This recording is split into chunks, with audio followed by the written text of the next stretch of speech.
दोस्तों स्वागत है आपका इस नए वीडियो में। और इनफैक्ट नए वीडियो के साथ साथ इस वीडियो से मैं एक सीरीज शुरू करने जा रहा हूं। नई सीरीज है ये। स्टॉक मार्केट में फिलहाल जो भी जानकारी मुझे है और जिस भी तरह के कोर्सेस स्टॉक मार्केट में चल रहे हैं उस आधार पे आपको बहुत सारे कोर्सेस जो है वो पेड में मिलते हैं। इस सीरीज के माध्यम से फ्रेंड्स मैं पूरी तरह से फ्री ऑफ कॉस्ट, जिसके की चार्जेस आपको अच्छे खासे देने पड़ते हैं, यहाँ तक कि 10,000 या 20,000 रुपए लेकर के लोग सिखाते हैं, उस तरह की कंटेंट मैं यहाँ प्रोवाइड करना चाहता हूँ। बस ये है कि सीरीज में आएगा, एक एक वीडियो करके मैं इस सीरीज में आपको देता रहूंगा और वो भी बिल्कुल फ्री ऑफ कॉस्ट यहाँ पे आपको प्रोवाइड होगा। आप इस कंटेंट की तुलना कहीं से भी कर सकते हैं, किसी भी तरह से पेड से कर सकते हैं और वही सेटिस्फैक्शन आपको मैं यहाँ पर देने की कोशिश करूंगा। चलिए आइए इस वीडियो से पूरी तरह से बेसिक से शुरू करते हैं, ताकि आप अगर स्टॉक मार्केट में बिल्कुल नए भी हैं, एकदम कुछ भी नहीं जानते हैं, आप अकाउंट्स नहीं जानते, फाइनेंस नहीं जानते, फिर भी आपको यहाँ पे सारा कुछ वो मिलेगा जो आप स्टॉक मार्केट को सीखने के लिए जरूरी होती है। चलिए वीडियो को शुरू करते हैं। तो जैसा कि आप देख रहे हैं इसमें यहाँ पर मैंने लिख रखा है understanding business of a company. ठीक है, सबसे जरूरी क्या चीज है? सबसे जरूरी स्टॉक मार्केट में आपने नाम सुना होगा शेयर का। ठीक है, तो आप शेयर खरीदते हैं, शेयर बेचते हैं। तो क्या आप शेयर को खरीदते हैं? बिल्कुल यहाँ पर ये एक गलत कॉन्सेप्ट है। आप शेयर को नहीं खरीदते, आप क्या खरीदते हैं? आप खरीदते हैं बिजनेस को। यानी कि आप उस कंपनी के अंदर अपनी पार्टनरशिप भी लेकर के जाते हैं, आप उस कंपनी में बन जाते हैं एक पार्टनर। आप उस कंपनी में जब शेयर लेते हैं तो पार्टनर की जगह जो शब्द प्रयोग किया जाता है उस शब्द का नाम है शेयर होल्डर। शेयर होल्डर आप बन जाते हैं शेयर लेने के, यानी कि आप उस कंपनी में, सवाल यह है कि आप उसका बिजनेस जो है वो खरीदते हैं, ना कि शेयर। शेयर नहीं खरीदते आप, हालांकि अल्टीमेटली लास्ट में आपको शेयर मिलता है, नो डाउट, लेकिन आप बिजनेस खरीदते हैं। तो इसीलिए बार बार ये कहा जाता है कि आपको सबसे ज्यादा जरूरी क्या है कि जिस भी कंपनी का आप शेयर खरीद रहे हैं उसके बिजनेस को आपने समझा है क्या, वो बिजनेस लंबे समय तक रहेगा क्या? क्योंकि आप शेयर जो है वो एक दिन दो दिन के लिए नहीं खरीद रहे हैं, लंबे समय के लिए खरीद रहे हैं। तो आपको उस कंपनी का बिजनेस पता होना जरूरी है। चलिए इसको और डिटेल में समझते हैं। अब देखिए friends, when you buy a share, what did you buy? जब आप कब शेयर खरीदते हैं? आप हो सकता है कि आपके किसी फ्रेंड्स ने कहा हो, आपके किसी रिलेटिव ने कहा हो, मतलब तरह तरह के टीवी में बहुत सारे लोग कहते हैं कि ये शेयर खरीद लीजिए, ये 1,000 का शेयर 1,100 रुपये चला जाएगा, 1,100 रुपये वाला जो है वो 1,200 रुपये चला जाएगा। ये सोच करके बहुत सारे लोग, मुझे लगता है कि 90% लोग जो है वो शेयर को इसी तरह से देखते हैं।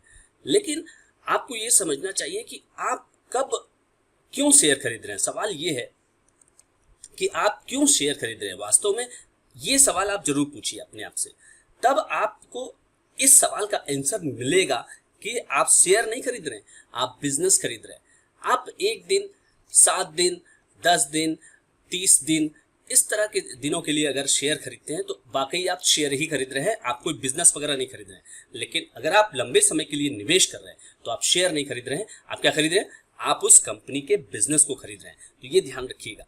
जैसा कि मैंने कहा, you buy a business, when you buy a share then you buy a business. इस बात को ध्यान रखें, हमेशा ध्यान रखें। दूसरी तरफ एक जो बिजनेस है उसके पर्सपेक्टिव से सोचते हैं। जब वो शुरू होता है, एकदम शुरू से मैं यहाँ पे शुरू कर रहा हूँ, जब एक बिजनेस जो है वो शुरू होता है तो वो कैसा होता है।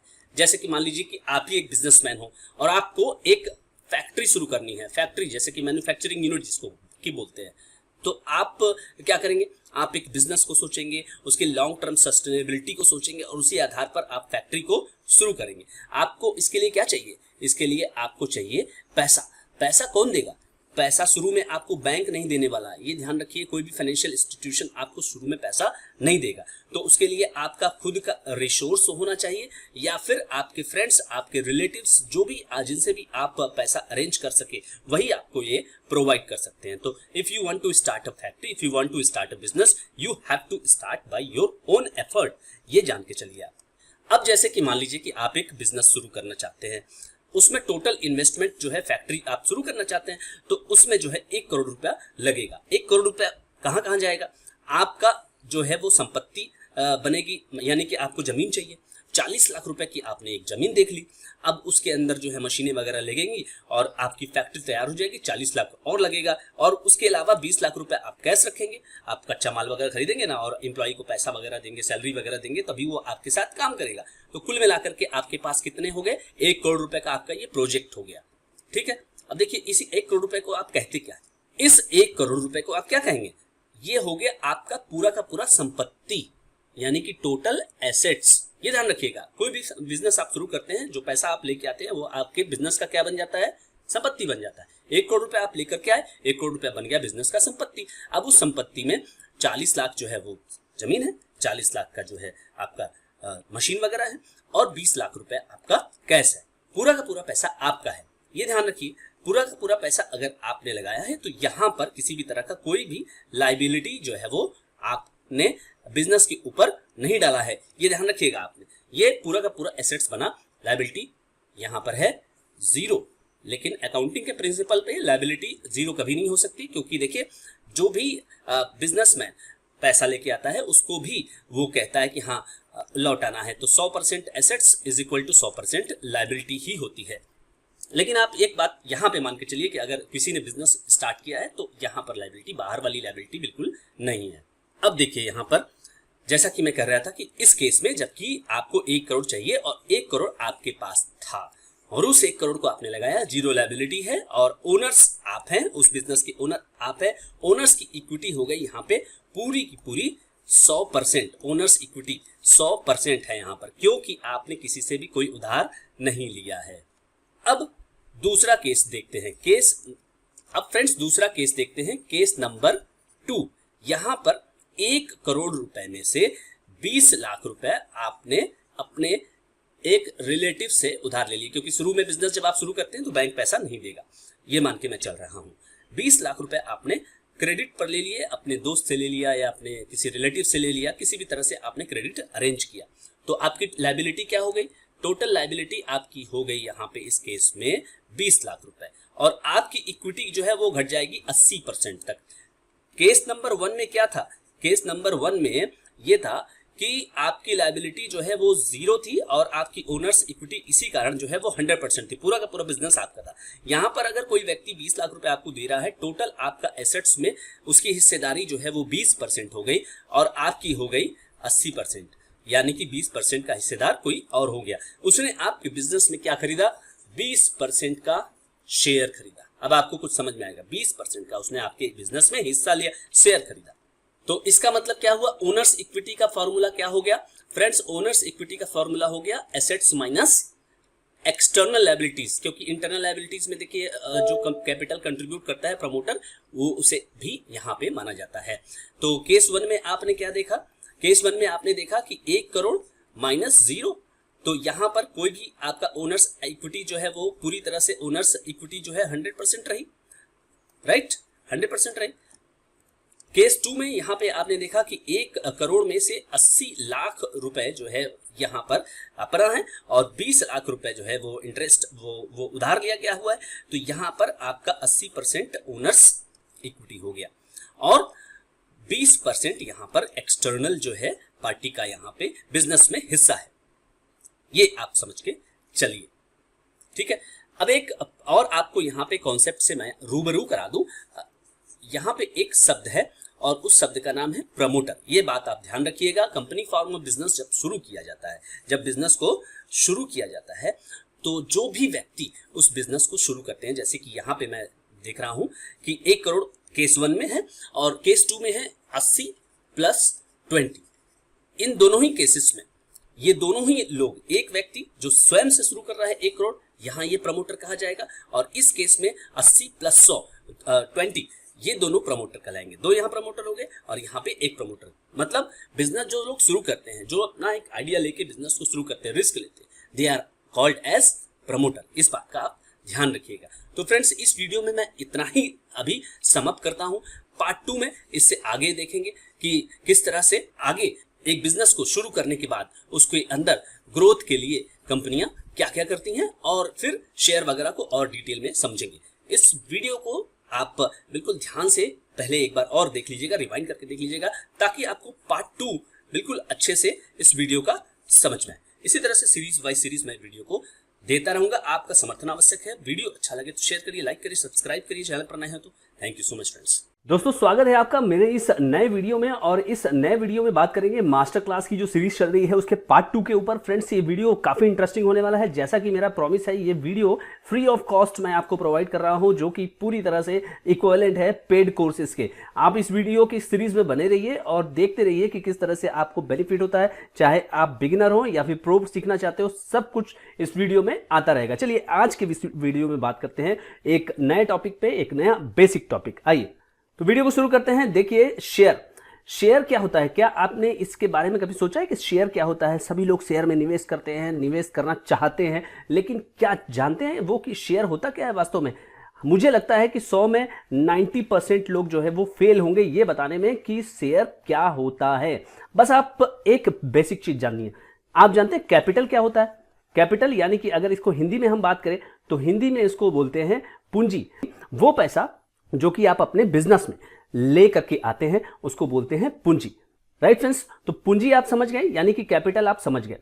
तो कैपिटल ये चीज हो गई कि पूरा का पूरा पैसा जो आप बिजनेस में लगाते हैं, और उस पैसे को हम कहते हैं कैपिटल। अब जहां तक सवाल ये होता है कंपनी फॉर्म ऑफ बिजनेस का, देखिए एक तो होता है सोल प्रोप्राइटरशिप जो कि आप खुद कोई भी चीज खुल सकते हैं, एक होता है पार्टनरशिप, और तीसरा जो फॉर्म ऑफ बिजनेस होता है कंपनी। तो कंपनी में क्या होता है कि जो कैपिटल होता है ना फ्रेंड्स, उसको बराबर बराबर भागों में विभाजित कर दिया जाता है। वो कैसे होता है? अब जैसे कि मान लीजिए कि आपने 1 लाख रुपए से बिजनेस शुरू किया। अब जैसे कि मान लीजिए कि आपने 1 करोड़ रुपए से बिजनेस को शुरू किया, यानी कि आप 1 करोड़ रुपया क्या लेकर के आए? कैपिटल लेकर के आए, अपना खुद का लेकर के आए। मान लीजिए कोई भी लोन वगैरह आपने नहीं लिया हुआ है, तो ये हो गया 1 करोड़ रुपए का कैपिटल। अब इसी 1 करोड़ को 1 करोड़ भाग में, 1 करोड़ को 1 करोड़ भाग में विभाजित किया जाएगा। तो एक शेयर का जो वैल्यू होगा वो क्या होगा फ्रेंड्स? वो होगा 1 रुपया। राइट ना? क्योंकि आपने उसके शेयर को विभाजित किया 1 करोड़ भाग में। अगर इसी को हम 10 लाख भाग में विभाजित करेंगे तो यहां पर ये जो कीमत हो जाएगी ना एक शेयर की, वो हो जाएगी 10 रुपए। राइट? तो जो ये 10 रुपया या फिर 1 रुपया है ना, ये जब कंपनी शुरू होती है तो प्रमोटर डिसाइड करते हैं कि उसको अपने कैपिटल को कितने भाग में विभाजित करना है। तो एक जो भाग है उसी को कहते हैं शेयर। भाग शेयर, ये याद रखिएगा। भाग या शेयर, किसका भाग या किसका शेयर? ये याद रखिएगा कि कैपिटल का भाग या कैपिटल का शेयर, जो कंपनी का कैपिटल है। Right friends? ये याद रखिएगा आप। शेयर क्या होता है? कैपिटल का एक यूनिट। राइट? और उसी का ट्रेडिंग होता है। अभी हम लोग आएंगे, सब चीजों के ऊपर ध्यान से देखेंगे। तो share it's a part of capital of a company. जैसा कि मैंने अभी आपको बताया कि कैपिटल को, कंपनी के कैपिटल को, उसको जब हम विभाजित करते हैं, डिवाइड करते हैं, कौन डिवाइड करता है? प्रमोटर डिवाइड करते हैं। लास्ट वीडियो में मैंने आपको बताया था कि प्रमोटर कौन होते हैं। प्रमोटर वो होते हैं जो कि बिजनेस को शुरू करते हैं। अब जब हम इस भाग को यानी कि शेयर को खरीदते हैं, अगर इस शुद्ध चीज को हम बात करें, अगर हम अपनी भाषा में अगर इसको बात करें तो इसको बोलते हैं अंश। राइट? किसका अंश है ये? पूंजी का अंश है, यानी कि कैपिटल का, वो पैसा जिससे कि बिजनेस को शुरू किया जाता है। ध्यान रखिए, वो पैसा जिससे कि बिजनेस को शुरू किया जाता है वो ही बराबर बराबर भागों में विभाजित होता है, और एक अंश को यानी एक भाग को आप क्या कहेंगे? शेयर कहेंगे। और जब आप उस शेयर को ले लेते हैं तो आप क्या हो जाते हैं? Share holder. याद रखिए, आपने क्या लिया है? शेयर लिया है। लास्ट वीडियो में मैं आपको बताया था कि आप शेयर नहीं लेते हैं, आप इनडायरेक्टली बिजनेस लेते हैं। डायरेक्टली आपको शेयर मिलता है, लेकिन आप इनडायरेक्टली क्या लेते हैं? बिजनेस लेते हैं। अब फ्रेंड्स देखिए, एक एग्जांपल के माध्यम से मैं आपको बताना चाहता हूं कि जैसे कि एक कंपनी है, मान लीजिए कि उसके पास है 10 लाख शेयर्स।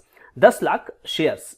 अब प्रमोटर ने उसमें से 1 लाख शेयर जो है वो इशू कर दिए। मान के चलिए आईपीओ में इशू कर दिया या फिर प्राइवेट प्लेसमेंट कर दिया, तो वो क्या हो जाएगा? उस पूरी की पूरी कैपिटल का कितना परसेंट हो गया? 10%। अब प्रमोटर की हिस्सेदारी क्या हो जाएगी? 90%, और बाकी लोग आ जाएंगे इस कंपनी के अंदर 10%। क्यों ऐसा किया? पैसे की जरूरत होगी, कंपनी ग्रोथ करना हो, और कभी कभी प्रमोटर जो है चाहते हैं कि उन्हें अब इस बिजनेस से थोड़ा सा पैसा निकाल लेना चाहिए, तो वो नए निवेशकों को बुलाते हैं। Why does a company issue a share to others? सवाल अब आपके मन में ये आ रहा होगा, जैसा कि मैंने अभी लास्ट एग्जांपल में बताया कि 10 लाख शेयर था और 10 लाख शेयर्स में से 1 लाख शेयर जो है वो इशू किया गया। तो ऐसा क्यों हो रहा है फ्रेंड्स? आपको क्या इसके बारे में कोई आइडिया है? अगर नहीं है तो मैं आपको बताता हूं। देखिए, इसके 2 रीजन होते हैं। पहला रीजन ये होता है कि कंपनी जो है अब और ग्रोथ करना चाहती है, तो कंपनी क्या करती है? कंपनी फ्रेश शेयर इशू करती है। ये शेयर प्रमोटर नहीं जारी करेगा, ये ध्यान रखिएगा। फ्रेश शेयर इशू जब होता है तो पैसा कंपनी के जेब में, कंपनी के पॉकेट में जाता है। तो इसका मतलब ये हुआ कि कंपनी के पास मान के चलिए कि अगर 10 लाख शेयर ऑलरेडी हैं या 10 करोड़ शेयर ऑलरेडी है, तो कंपनी जब फ्रेश शेयर इशू करेगी तो मान के चलिए कि 1 करोड़ शेयर और ज्यादा सृजित होगा, यानी शेयर कैपिटल और बढ़ाया जाता है और इस पर मांगा जाता है सबसे सब्सक्रिप्शन, राइट। ये एक चीज क्लियर हुआ आपको? कंपनी क्यों शेयर इशू करती है? पहला रीजन ग्रोथ के लिए। और ग्रोथ करने के लिए क्या करेगी? ग्रोथ के लिए कंपनी के पास अगर पैसा चाहिए तो उसको फ्रेश इशू जारी करना होगा। ये ध्यान रखिए, फ्रेश इशू आपको जारी करना होगा। दूसरा रीजन फ्रेंड्स ये होता है कि प्रमोटर जो है अपने शेयर बेचते हैं। प्रमोटर अपने शेयर जब बेचते हैं तो ये पैसा प्रमोटर की जेब में जाता है। ये याद रखिएगा आपको। जैसे मान लीजिए अगर किसी कंपनी का पूरा होल्डिंग वो प्रमोटर के पास है और प्रमोटर 10% उसमें से अपनी होल्डिंग निकाल के लेके जा रहे हैं, बेच रहे हैं, मतलब अपना शेयर, तो ये जो भी पैसा इनको मिलेगा ये इनके पास जाएगा, कंपनी के पास नहीं जाएगा। अब उनकी हिस्सेदारी क्या हो जाएगी? 90% रह जाएगी और 10% कोई और आ जाएगा कंपनी के अंदर। तो जैसा कि मैंने कहा कि अब प्रमोटर्स ने बेचा तो अब नए शेयर होल्डर्स आ जाएंगे। 2 केसेस में नए शेयर होल्डर्स आते हैं, जैसा कि आपने देखा, पहला फ्रेश इशू में और दूसरा जबकि प्रमोटर खुद बेच रहे हैं। दोनों ही केसेस में नए शेयर होल्डर आते हैं और प्रमोटर की हिस्सेदारी कंपनी में क्या हो जाएगी? गिर जाएगी। अब देखिए, ये जो ट्रांसफर होता है कहां होता है, किस तरह के मार्केट में होता है? इस मार्केट को हम बोलते हैं प्राइमरी मार्केट, प्राथमिक बाजार, जहां पर की कंपनी है और सामने कौन है? इन्वेस्टर्स हैं। याद रखिए, इन्वेस्टर्स हैं सामने। Broadly primary market comprises of initial public offering. Primary market में जो चीजें होती हैं वो मुख्य रूप से क्या होती हैं? इनिशियल पब्लिक ऑफरिंग, आपने नाम सुना होगा, आईपीओ। कंपनी जब पहली बार शेयर इशू करती है तो उसको बोलते हैं आईपीओ। तो बहुत सारी आईपीओ आप देखे होंगे। उसके बाद फॉलो ऑन पब्लिक ऑफरिंग, एक बार शेयर आ गया, दूसरी बार फिर से आ रहा है तो उसको बोलेंगे फॉलो ऑन पब्लिक ऑफरिंग। इसको बोलते हैं शॉर्ट फॉर्म में एफपीओ। जैसा कि आपने देखा होगा आइडिया वोडाफोन का एफपीओ आया था, तो ये चीज उसका एग्जाम्पल है। अब एक इंटरेस्टिंग फैक्ट आपको बताना चाहूंगा फ्रेंड्स कि कौन प्राइमरी मार्केट में शेयर खरीदने के लिए आता है। तो 2 प्रकार के ब्रॉडर इन्वेस्टर्स होते हैं, इनको पार्टिसिपेंट्स भी बोलते हैं, मार्केट के पार्टिसिपेंट। एक होते हैं रिटेलर्स, ठीक है, रिटेलर्स कौन है? जनता, पब्लिक, ठीक है, जो कि कम पैसा लगाती है बाजार में। मान के चलिए 2 लाख रुपए और 10 लाख रुपए तक के लोग भी आते हैं, मतलब आम जनता, मोटा मोटी ये आप जान के चलिए। दूसरा है इंस्टीट्यूशनल, यानी कि इंस्टीट्यूशनल्स, ठीक है, संस्थागत निवेशक, इनको बोलते हैं संस्थागत निवेशक, ठीक है। संस्थागत निवेशकों में कौन कौन आते हैं? जैसे बैंक हो गया, इंश्योरेंस कंपनी हो गई, आपके म्यूचुअल फंड कंपनियां हो गई। तो ये सब संस्थागत हैं, ये संस्थाएं हैं, कंपनियां हैं, इनके पास करोड़ों करोड़ों रुपया होते हैं, ठीक है। इनको हम 2 कैटेगरी में बांट रहे हैं। एक तो हो गया डोमेस्टिक इंस्टीट्यूशनल इन्वेस्टर्स, जिसको शॉर्ट फॉर्म में आपने नाम सुना होगा डीआईआई, यानी कि भारत की अगर बात करें तो भारत की कंपनियां, जैसे इंश्योरेंस में एलआईसी हो गया, ICICI prudential, HDFC, mutual fund में भी इसी तरह की कंपनियां हैं और इंश्योरेंस में भी हो गया आपका एलआईसी। तो बैंकिंग कंपनियों की बात की जाए तो एसबीआई, आईसीआईसीआई, ये सारी कंपनियां होगी, ठीक है। तो डोमेस्टिक इंस्टीट्यूशनल इन्वेस्टर्स और दूसरी तरफ विदेशी संस्थागत निवेशक, यानी भारत के बाहर की जो संस्थागत निवेशक हैं वो जब आते हैं बाजार में पैसा लगाते हैं, प्राइमरी मार्केट का हिस्सा वो बन जाते हैं। अब दूसरा एक आपको मैं इशू यहां दिखाना चाहता हूं कि अब जबकि ये हो गया, यानी कि कंपनी ने अपना शेयर बेचा, तो प्रमोटर अपना शेयर बेच रहा है, कंपनी शेयर बेच रही है, तो होता क्या है? नए निवेशक जो है आ जाते हैं कंपनी के अंदर। नए निवेशक 2 कैटेगरी के आ जाते हैं कंपनी के अंदर, एक हो गए रिटेलर और दूसरा हो गए इंस्टीट्यूशनल इन्वेस्टर्स। 2 प्रकार के निवेशक आ गए। उनके आने के बाद क्या होगा? Retailers and institutionals have provided funds to company. उन्होंने क्या किया? उन्होंने कंपनी को पैसा दिया और उसके बदले उनको क्या मिला? उनको मिला कंपनी में हिस्सेदारी, यानी कि कंपनी में शेयर्स। ध्यान रखिए, एकदम बेसिक में बता रहा हूं।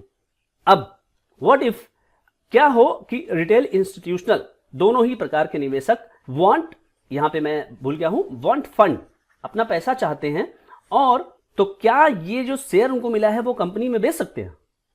कंपनी ने तो आपको क्या बनाया? शेयर होल्डर बनाया, आपको हिस्सेदार बनाया कि आइए बिजनेस में हिस्सा लीजिए और उसका प्रॉफिट जो होगा उसका एंजॉय करिए, उसको डिविडेंड बोलते हैं, उसको एंजॉय करिए आप। लेकिन अब आपको चाहिए पैसा, तो क्या आप एज अ शेयर होल्डर उसके बाद आप कंपनी के पास जाएंगे कि मेरा शेयर ले लो और पैसा दे दो? कंपनी क्या बोलेगी? कंपनी बोलेगी कि मैंने तो पैसा इन्वेस्ट कर दिया, मेरे पास पैसा नहीं है, और जो भी निवेश से जो भी प्रॉफिट होगा आप उसके हिस्सेदार हैं, मैं आपका शेयर नहीं ले सकता, थैंक यू वेरी मच। अब क्या होगा? क्वेश्चन क्या है? आपको शेयर बेचना, अब क्या करेंगे? Who will buy it? कौन खरीदेगा?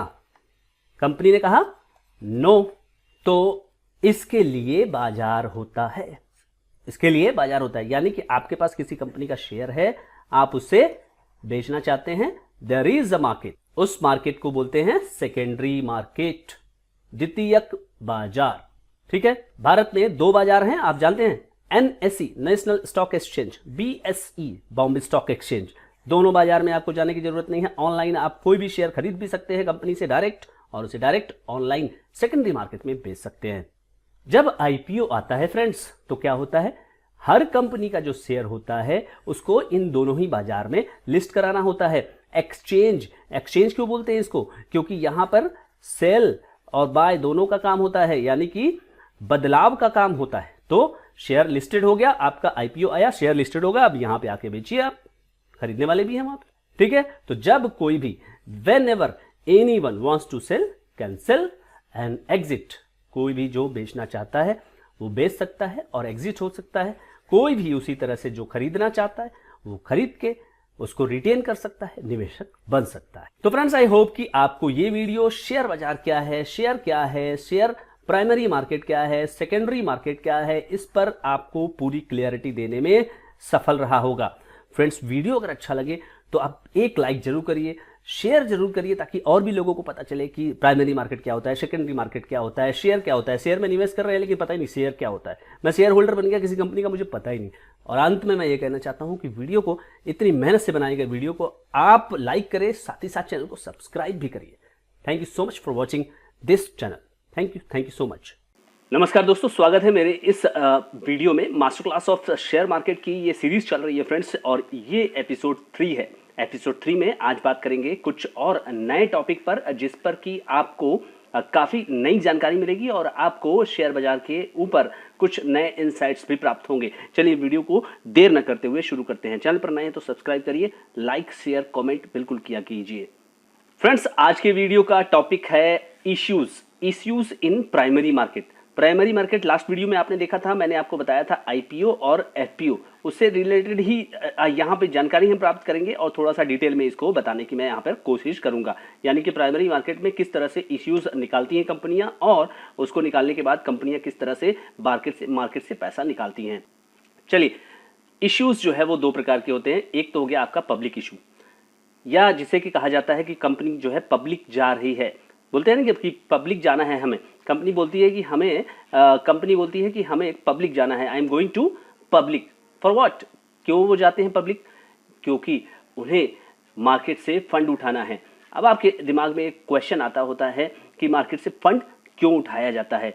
तो स्वाभाविक सी बात है कि पहला रीजन, लास्ट वीडियो में मैंने आपको ये बताया था कि जो पहला रीजन है वो है ग्रोथ। कंपनियां और ज़्यादा बड़ा कुछ करना चाहती है, उसके लिए उसके पास पैसे नहीं है, वो पैसे उसे चाहिए, वो पब्लिक जाना चाहती है। और दूसरा कारण होता है एग्जिट, यानी कि जो प्रमोटर अभी फिलहाल हैं कंपनी में, वो बढ़े हुए रेट में कंपनी को यहाँ से वहाँ लेकर गए, यानी कि काफ़ी दिन उन्होंने चलाया, अब वहाँ से वो निकलना चाहते हैं। वो चाहते हैं कि कोई नया निवेशक आए और कंपनी को चलाएं। तो यहाँ पर जो आपको पब्लिक है, पब्लिक वाली जो चीज़ है वो मोटा मोटी आपको दो पार्ट में डिवाइड हो जाएगी। वो हो जाएगी, एक तो होगा आईपीओ जिसके कि बोलते हैं इनिशियल पब्लिक ऑफर, और दूसरा होता है एफपीओ यानी कि फॉलो ऑन पब्लिक ऑफर। अब आईपीओ क्या है? आईपीओ में जो कंपनी सबसे पहली बार, यानी कि for the first time company अपना पैसा, यानी अपना शेयर जो है, यानी कि सिक्योरिटी आप कहें, तो सिक्योरिटी या शेयर उसको जबकि वो जारी करना चाहती है तो उसको हम कहते हैं आईपीओ, इनिशियल, पहला, ठीक है। और बाद में इन फ्यूचर अगर कभी कंपनी को पैसे की जरूरत पड़ती है और उस केस में कंपनी फिर से शेयर जारी करती है, फिर से पब्लिक के पास जाती है, तो उसको क्या कहेंगे फ्रेंड्स? उसको बिल्कुल आपने सही पहचाना, एफपीओ, फॉलो ऑन। किसको फॉलो कर रहा है? पहली चीज को। पहली चीज क्या है? आईपीओ, आईपीओ को फॉलो कर रहा है, इसलिए इसको बोलते हैं फॉलो ऑन पब्लिक ऑफर, ठीक है। अभी आइडिया वोडाफोन का आपने देखा होगा कि फॉलो ऑन पब्लिक ऑफर आया, जिसमें कि उसने 20,000 करोड़ से के आसपास मार्केट से फंड उठाए। क्यों उठाए? अब आपके दिमाग में ये प्रश्न होता है, अब कंपनी, जहां तक आइडिया की बात है तो आइडिया को पैसे की जरूरत थी, इसलिए उसने मार्केट से पैसे उठाए। लेकिन अब जैसे कंपनी शेयर बेचती है और लोग वहां पर कंपनी को पैसा देते हैं, और आपके दिमाग में ये प्रश्न जरूर आना चाहिए, इस मास्टर क्लास में अगर आप हिस्सा ले रहे हैं, इसको देख रहे हैं, तो आपके दिमाग में ये प्रश्न होना चाहिए कि क्यों कंपनी के अंदर लोग पैसा लगाते हैं और उसके शेयर ले लेते हैं, क्यों? उसके प्रॉस्पेक्ट्स को समझना चाहिए। जो सबसे पहला वीडियो मैंने था इसीलिए बिजनेस का किया था कि आप बिजनेस खरीदते हैं, आप शेयर नहीं खरीदते, आप किसी कंपनी का बिजनेस खरीदते हैं। तो बिल्कुल सही बात है कि अगर कंपनी शेयर दे रही है तो आप उसके शेयर में नहीं, उसके बिजनेस में निवेश कर रहे हैं, इसलिए आप कंपनी को पैसा देते हैं। आपको विश्वास है कि कंपनी के बिजनेस की सस्टेनेबिलिटी बनी रहेगी। अब आइए, आईपीओ कितने तरह से जारी होता है, आईपीओ या एफपीओ? देखिए, सबसे पहला तो होगा फ्रेश इशू। फ्रेश इशू में होता क्या है? जैसे मान लीजिए कि कंपनी के पास अभी फिलहाल 1 करोड़ शेयर है, कंपनी 10-20 लाख और शेयर का निर्माण करेगी, यानी निर्माण यानी कोई मैन्युफैक्चरिंग नहीं होता है, कंपनी अपने जो शेयर कैपिटल है उसमें वृद्धि करेगी। उसमें वृद्धि करेगी कंपनी, क्या ये अलाउड है? बिल्कुल अलाउड है, तय नियमों के आधार पे होगा, बिल्कुल अलाउड होगा। 10-20 लाख शेयर आप नए फ्रेश जारी करते हैं, 1 करोड़ शेयर वाकई पहले से रहेंगे, और अब 110 करोड़ शेयर, 110 लाख, 1 करोड़ 10 लाख शेयर हो जाएंगे, राइट। 1 करोड़ 10 लाख या 20 लाख अगर जारी करेगी तो अब कंपनी के पास हो जाएंगे 1 करोड़ 20 लाख शेयर। तो इस तरह से कंपनी के शेयर नए बनेंगे। अब इसके एडवांटेज क्या है? इसका एडवांटेज फ्रेंड्स ये है कि जो 20 लाख शेयर फॉर एग्जांपल अगर कंपनी ने जारी किया, तो ये पूरा का पूरा अगर इशू फ्रेश है, राइट, तो ये पूरा का पूरा पैसा जो है ना, ये कंपनी के पास जाएगा। कंपनी इससे अपने आगे के जो ग्रोथ के प्लान्स हैं वो करने वाली है, ठीक है। तो इसीलिए इसको बोलते हैं फ्रेश इशू। अब जैसे कि आपको मैं एक एग्जांपल के माध्यम से बताना चाहता हूं कि आईपीओ के पहले मान लीजिए कि एक कंपनी है जिसके के पास है 1 करोड़ शेयर, ठीक है। अब यहां पर प्रमोटर की होल्डिंग है 100%, जो जिन्होंने कंपनी शुरू की उनकी होल्डिंग कितनी है? पूरी तरह से उनके पास है 100%। अब कंपनी ने ये निर्णय लिया कि उसे फ्रेश इशू करना है, तो फ्रेश इशू करना है तो अब कंपनी के पास शेयरों की संख्या हो जाएगी, मान लीजिए कि कंपनी ने 10 लाख शेयर इशू करने का निर्णय लिया, फ्रेश इशू। अब शेयरों की संख्या हो जाएगी 1 करोड़ 10 लाख, और प्रमोटर की होल्डिंग घट के हो जाएगी 90% के आसपास या 91% के आसपास, यहां पर प्रमोटर की होल्डिंग हो जाएगी। दूसरी तरफ फ्रेंड्स बात करते हैं ऑफर फॉर सेल, यानी कि इसको शॉर्ट फॉर्म में अगर बात करें तो इसको OFS बोलते हैं। अब OFS क्या होता है? OFS में क्या होता है कि प्रमोटर, जैसे अभी के एग्जांपल में, लास्ट के एग्जांपल में हमने देखा कि प्रमोटर के पास आईपीओ के पहले कितने शेयर थे? 100% शेयर थे। अब प्रमोटर चाहता है कि नहीं, हमें कुछ अब मुनाफा वसूली करनी चाहिए, हम बहुत दिन से कंपनी चला रहे हैं, हम अपना 10-5% शेयर बेच देते हैं, ठीक है। अब अगर ऑफर फॉर सेल वाला आईपीओ होगा ना, तो कंपनी के पास जीरो बिल्कुल जीरो पैसा जाएगा, कंपनी के पास कोई भी पैसा यहां जाने वाला नहीं है, पूरा का पूरा पैसा जो है वो किसके पास जाएगा? जिन्होंने कंपनी स्थापित की, प्रमोटर। तो ये आप डिफरेंस समझिएगा फ्रेश इशू और OFS में, राइट फ्रेंड्स। ये आप हमेशा अपने दिमाग में रखिएगा, जब भी किसी कंपनी का आईपीओ होता है तो इस तरह से आप एनालाइज करिएगा। जब कंपनी फ्रेश इशू ज्यादा दे और OFS कम दे तो आप समझिएगा कि वो वाला आईपीओ अच्छा है। अब प्रमोटर अपना स्टेक सेल करते हैं तो वो हो जाता है OFS, जैसा कि हमने अभी बताया। अब आप देखिए कि इसको एक एग्जांपल के माध्यम से बताते हैं। आईपीओ के पहले अगर किसी कंपनी का 1 करोड़ शेयर था, प्रमोटर की होल्डिंग 100%, और आईपीओ के बाद 1 करोड़ ही शेयर रहेंगे, ये ध्यान रखिएगा आप, क्योंकि कोई भी नया शेयर जारी नहीं हो रहा है। तो प्रमोटर की होल्डिंग क्या होगी? अगर प्रमोटर फॉर एग्जाम्पल कंपनी के प्रमोटर ने 10% सेल जो है 10% अगर शेयर वो कर दिया तो 90%, अगर 20% बेचा तो उसका जो प्रमोटर की होल्डिंग है 80% हो जाएगी। तो फ्रेंड्स, आपने देखा कि इस वीडियो में मैंने आपको बताया फ्रेश इशू और OFS के बारे में। अभी कुछ और भी प्राइमरी मार्केट की इश्यूज बचे हुए हैं, मैं उसको नेक्स्ट सीरीज में आपको बताऊंगा। ये वीडियो अगर आपको अच्छा लगे तो लाइक करिए, वीडियो को और लोगों तक पहुंचाइए ताकि उनको पता चले OFS और ऑफर फॉर सेल और फ्रेश इशू में क्या डिफरेंस है, और इस तरह से वो ये जान पाएंगे कि किस तरह से IPO आती है और उसे फिर कैसे एनालाइज करना चाहिए और उस हिसाब से पैसा लगाना चाहिए। तो लाइक करें, शेयर करें, सब्सक्राइब करें। Thank you so much friends. दोस्तों स्वागत है आपका मेरे इस सीरीज में जिसमें कि master class of share market हम लोग कर रहे हैं, और आज के इस वीडियो में एपिसोड 4 लेकर मैं आपके सामने आया हूं। और इस एपिसोड में आपको कुछ और नई जानकारी प्राइमरी मार्केट से रिलेटेड मैं दूंगा, और यहां पर आपको 2 चीजें बतानी है। ये है प्राइवेट प्लेसमेंट और QIP। तो चलिए इस वीडियो को देर न करते हुए शुरू करते हैं। इस वीडियो में हम लोग कवर करेंगे प्राइवेट प्लेसमेंट। प्राइवेट प्लेसमेंट आपने हो सकता है कि नाम सुना हो, लेकिन ये ज्यादातर ऐसा कॉन्सेप्ट है जिसके बारे में कोई नहीं जानता, और उसी तरह से है QIP। तो QIP क्या है और प्राइवेट प्लेसमेंट क्या है, दोनों के बारे में इस वीडियो में जानेंगे। और इसके बाद आपका आई ओपनर होगा कि केवल IPO ही नहीं होता है बाजार में, और भी तरीके होते हैं जिसके माध्यम से कंपनियां पैसा रेस करती हैं। चलिए वीडियो को शुरू करते हैं। फ्रेंड्स देखिए, पहले बात करते हैं प्राइवेट प्लेसमेंट के ऊपर। प्राइवेट प्लेसमेंट के ऊपर बात करते हुए हमें यह पता चलता है कि issuing of securities to a select group of investors. Private placement क्या है कि जिसमें कि कंपनी अपनी जो सिक्योरिटी है, सिक्योरिटी में आप शेयर मान लीजिए, यहां पर हम लोग शेयर बाजार की बात करें तो शेयर पर ही स्ट्रिक्ट रहते हैं। तो शेयर कंपनी देती है किसे, कुछ लोगों को, कुछ ग्रुप ऑफ इन्वेस्टर्स को, जो कि उसको लगता है कि अपने शेयर, मेरे शेयर वो खरीद सकते हैं। प्राइवेट क्यों कहा जाता है, सवाल यह है कि यहां पर गोइंग पब्लिक नहीं है, यहां पे प्राइवेट कुछ ऐसे लोग हैं जिसके साथ कंपनी की बातचीत चल रही है, निगोशिएशन चल रही है, और उन्हीं को कंपनी जो है वो जवाबदारी देती है। उन्हीं को कंपनी मतलब सारी चीजें बताती हैं अपने बारे में, क्यों ये जो है पैसा चाहिए और आप इसमें पैसा लगाइए, क्या रेट से जो है शेयर का जो प्राइस होगा, वो सारी चीजें जो है इन लोगों को बताती है। किसको बताती है, जिनसे वो पैसा लेना चाहती है। अब ये लोग कौन हैं, ये लोग हैं इंस्टीट्यूशंस, ये लोग हैं private equity firms, right friends, private equity firms और इंडिविजुअल। फ्रेंड्स इन 3 कैटेगरी की बात कर लेते हैं। इंस्टीट्यूशंस यानी कि कंपनीज वगैरह हो गई जो कि पैसा लगाने के लिए तैयार होती हैं, या प्राइवेट इक्विटी फर्म्स होती हैं, ये भी कंपनी के फॉर्म में ही रहती हैं, लेकिन इनका काम केवल इन्वेस्टिंग होता है। 5 से 7 साल उन कंपनियों में लगाते हैं जो कि पैसा जरूरी होता है, जिनको पैसा की आवश्यकता होती है और स्ट्रगलिंग फेज में होती हैं। इक्विटी, प्राइवेट इक्विटी जैसा कि आप सभी लोग जानते हैं कि काफ़ी ज़्यादा रिस्की होता है, लेकिन ये कंपनियां इस काम के लिए ही जानी जाती हैं, तो वो भी लगाती हैं पैसा। और हाई नेटवर्क इंडिविजुअल, जिनके पास काफ़ी पैसा है, वो भी ये कंपनियों में के जो प्राइवेट प्लेसमेंट होते हैं, यानी कि प्राइवेटली शेयर्स जो मिलते हैं, वो उसमें पैसा लगाते हैं। अब फ्रेंड्स बात कर लेते हैं कि कंपनी क्या करती है। प्राइवेट प्लेसमेंट जब वो उससे देना होता है तो कंपनी करती है निगोशिएशन इन्वेस्टर्स के साथ। जैसा कि मैंने कहा कि इंडिविजुअल है, इंस्टीट्यूशंस है, प्राइवेट इक्विटी फर्म्स है, ये सारे लोग जो है पैसा लगाते हैं प्राइवेट इक्विटी प्राइवेटली। तो निगोशिएशन जो है कंपनी करती है, जिसको कि शेयर देना है और पैसा लेना है, तो वो निगोशिएशन करती है इन्वेस्टर के साथ। क्या है निगोशिएशन का मैटर, निगोशिएशन का मैटर है प्राइसिंग का, किस प्राइस पर इनको शेयर दिया जाए, तो इसी पर बातचीत चल रही होती है। और कंपनी के बारे में किसी भी तरह का जो डिस्क्लोजर होता है ना, कि कंपनी का बिजनेस क्या है, कंपनी के ऊपर कोई केस वगैरह तो नहीं है, या कोई भी रेगुलेटरी चीजें, वो कंपनी इन लोगों को डिस्क्लोज करती है कि भाई ये सारी चीजें हैं, ये कंडीशन है, ये हमारा रिस्क फैक्टर है, इस आधार पे हम प्राइसिंग डिसाइड करते हैं। तो कंपनी उन लोगों से बात करती है जो कि आप उसका शेयर लेना चाहते हैं। एक तरह से आप कह सकते हैं कि प्राइवेट तरीके से शेयर को देना। अब जो प्राइस है, प्राइस का क्या है, ये वेरी करता है फ्रॉम इन्वेस्टर टू इन्वेस्टर।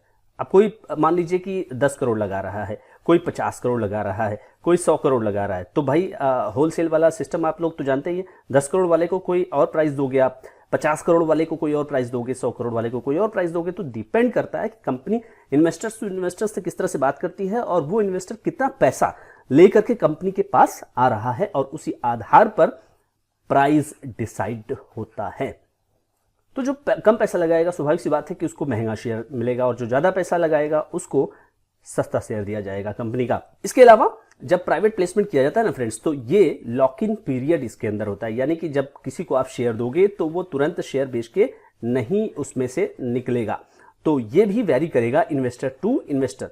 तो किसी के साथ 6 महीने का होगा, किसी के साथ 12 महीने का होगा, किसी के साथ 18 महीने का लॉक इन होगा, तो उसके बाद ही वो वहां से जा सकते हैं। अब जब प्राइवेट प्लेसमेंट की बात आ रही है तो किसके लिए है, कौन ये इशू कर सकता है, लिस्टेड और अनलिस्टेड कंपनी दोनों ही।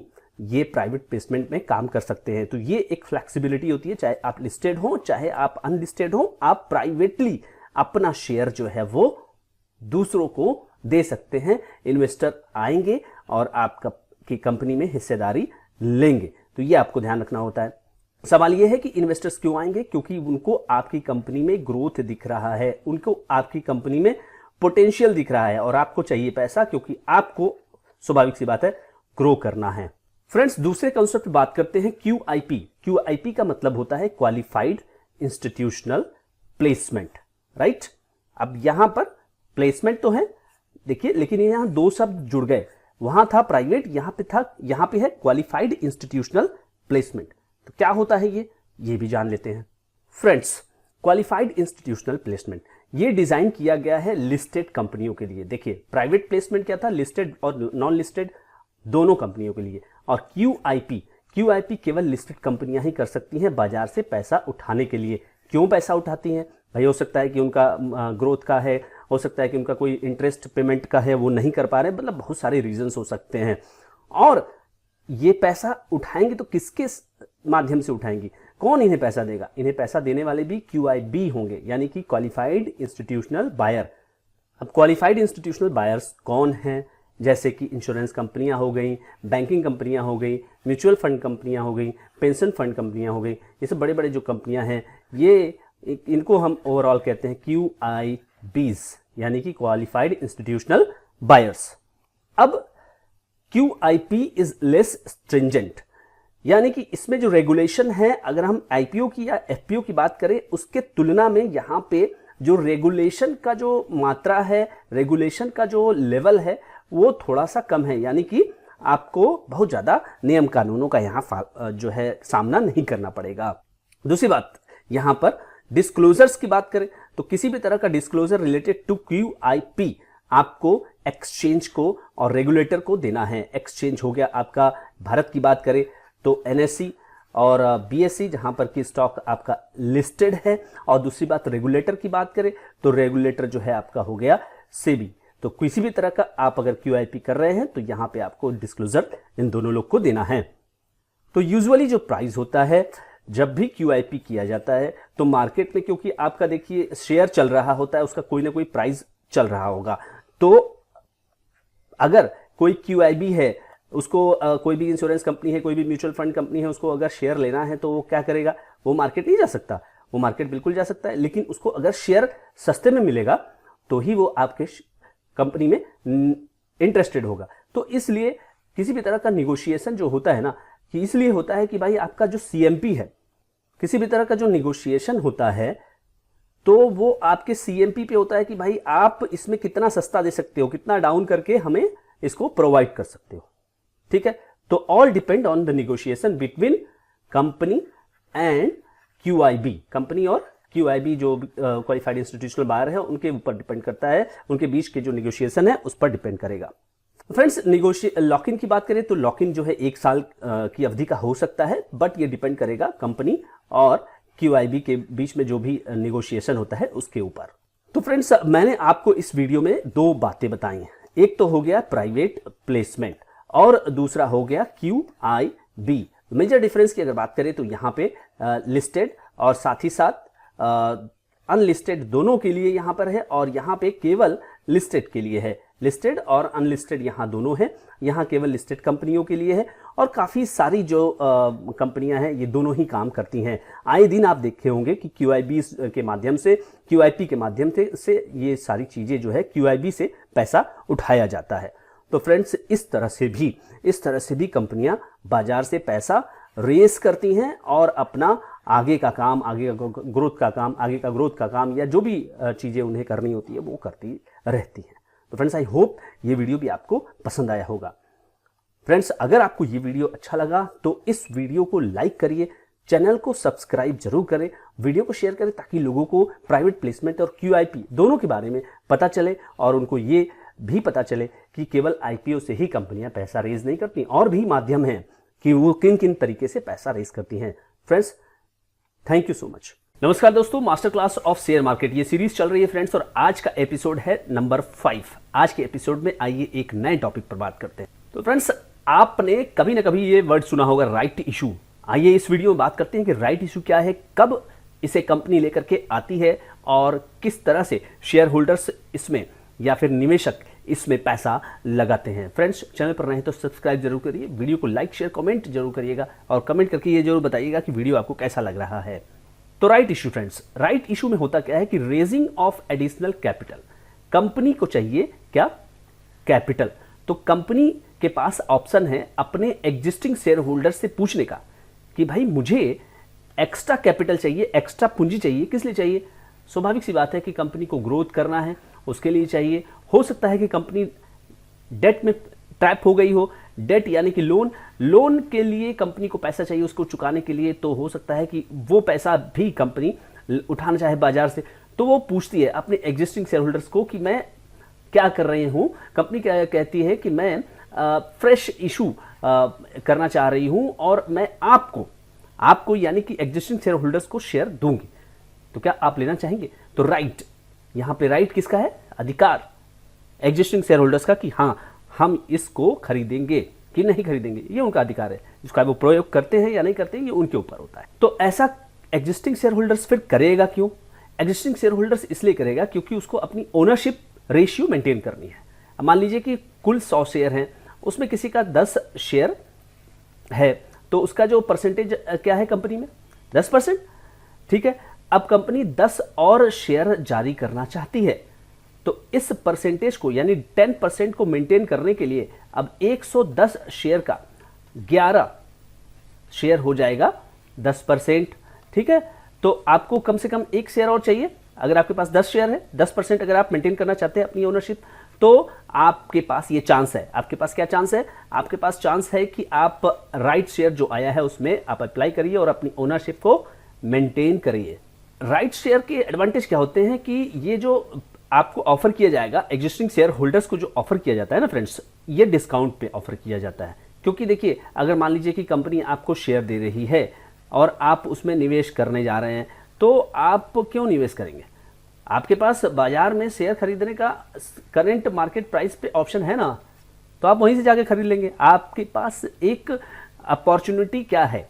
कंपनी अगर उस चीज को कम भाव में देगी तब, ठीक है, कम भाव में किससे? करंट मार्केट प्राइस यानी कि सीएमपी से कम पे देगी, तब तो आपको एडवांटेज होगा, तो आप लेना चाहेंगे।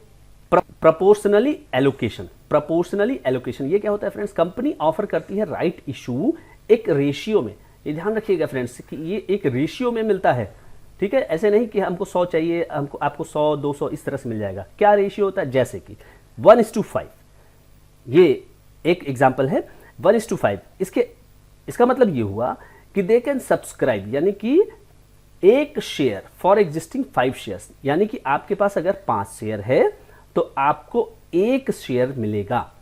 उसके लिए आप मिलेगा मतलब नहीं, आपको अप्लाई करना पड़ता है। ठीक है फ्रेंड्स, ये रेशियो में ही आपको मिलेगा।